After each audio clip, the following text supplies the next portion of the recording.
भारत के रहने वाले भारत की जनता को हाथ जोड़कर प्रणाम करते हुए republic of India vice president, film actor and director यादगिरी बात कर रहा हूं। मेरी भारतवासियों से एक विनती है, सतयुग में जब राम के राज में हनुमान जी ने जो रक्षा की सारी दुनिया जानता है, और धर्म के लिए छत्रपति शिवाजी ने देश के लिए और अपने धर्म के लिए पीछे ना हटते हुए गोलियां खाते हुए भी अपने धर्म को बचाने की कोशिश की। उस समय पर भी अपने ही परिवार के लोग उनको धोखे में दुश्मन के साथ हाथ मिलाकर शिवाजी को मरवाया।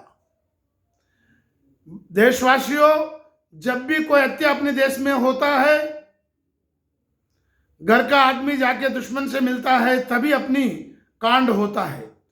नहीं तो इतने बड़े शक्तिवान देश है अपने इंडिया, इतने बड़े बड़े ताकतवर वीरों का राज है। ऐसे समय पर एक वीर और आया है जिसका नाम है नरेंद्र मोदी। नरेंद्र मोदी जी को आप लोग कम तोल रहे हो, महान व्यक्ति है ये। वही शिवाजी, वही हनुमान के रूप में आज नरेंद्र मोदी बनकर आया है। कुछ दिन पहले ऐसा होता था, बाजार निकलने को डर लगता था।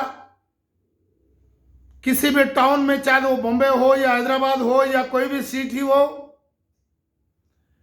कहीं पे भी स्कूटर में बॉम्ब, फलों में बॉम्ब, टिफिन बॉक्स में बॉम्ब, सब्जी के दुकान में बॉम्ब, स्टेशन में, कारों में, किधर भी जाओ बॉम्ब। कितने लाखों की जान चला गया। पाकिस्तान उग्रवादी देश के ऊपर इतना अत्याचार करता था, उग्रवादी देशद्रोही भारत के ऊपर, ना उसमें हिंदू मरे, उसमें मुसलमान भी मरे, क्रिस्तु भी मरे, हर जात मरा। जात पात तो खुद बनाया, जात तो कोई नहीं है, मनुष्य था। मगर देखा जाए उसमें हिंदू मर गया, मुसलमान नहीं मरा, ऐसा कुछ नहीं था। सभी लोग मरते थे। ना उनको मारना था, चाहे वो कोई भी जात का हो, हिंदुस्तान को बर्बाद करें। भाइयों समझो, जब आया नरेंद्र मोदी जी ने, आज देश कितनी शांति है। पाकिस्तान को ऐसे सबक सिखाया ना आज तक किसी मंत्री ने नहीं सिखाया। ठीक है, आज पेट्रोल के भाव बढ़ता है करके सब लोग के दिल में एक तकलीफ है, और किसानों के ऊपर भी कुछ बातें सुनने आ रहा है। अब नरेंद्र मोदी जी के हाथ में क्या है, क्या सोच रहा है? वो इतने बड़े विद्वान, जब इतने देश को संभाला है, आगे वो करने वाला काम भी कुछ अच्छा ही होगा। उसको हम क्यों बुरा करें, हम क्यों बुरा समझें? थोड़ा वक्त दो। ऐसा प्रधानमंत्री, ऐसे हिम्मत, ऐसे बड़े बलवान आज तक ना आया है, ना आने की कोई उम्मीद है।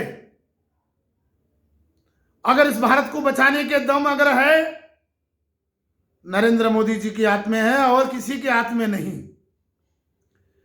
आप काली पेट्रोल और हरियाणा और पंजाब के दोनों चीज को लेके आप लोग धरना कर रहा है, या जो भी आप लोग चिल्ला रहा है, पार्टी की बदनाम कर रहा है। बाकी और चीजों के ऊपर भी ध्यान देखो। कुछ दिन पहले हमने एक प्रदेश की विदेशों की कहानी सुनी थी। वहां की प्रधानमंत्री ने हर चीज फ्री कर दिया जनता को। आज वो प्रदेश, पूरी जनता, पूरी गवर्नमेंट भूखा मर रहा है।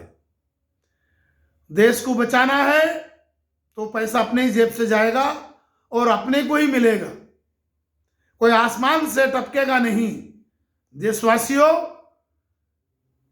राष्ट्र चलाने वाले को मालूम रहता है राष्ट्र को कैसा चलाना और अपने देश को कैसा बचाना, वही जाने। कितनी चीज बन रहा है देश में, कितनी हथियार बन रहा है अपने देश में, कितनी रोड रवाना बन रहा है अपने देश में, चाइना को कैसा रोड बनाया सुरंगों से।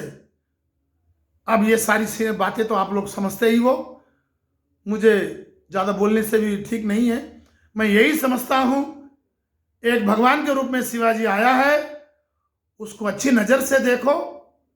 कांग्रेस की भी हम इज्जत करते हैं, मगर कांग्रेस में ऐसा कोई नेता नहीं है जो हनुमान की तरह छत्रपति शिवाजी जैसे कोई बलवान आदमी हो, उनमें कोई नहीं है। जो भी है वो आप लोग को दिखाई दे रहा है, आपस में वो लोग लड़ रहा है। कुछ उम्र की तजर्बा की जरूरत होती है, अनुभव की जरूरत होती है। ऐसा अनुभव वाला कोई नहीं है और पार्टियों में, अगर है बस नरेंद्र मोदी है इस समय। अगर कुछ समय के कुछ दिनों के बाद अगर कोई दूसरा आता है बुद्धिमान और विद्वान बलवान, वो बात अलग है। आज के दिन में नरेंद्र मोदी जैसे बढ़कर और कोई नहीं है। ये बात आप लोग को सुनाते हुए मैं विदाई ले रहा हूं। जय भारत माता की।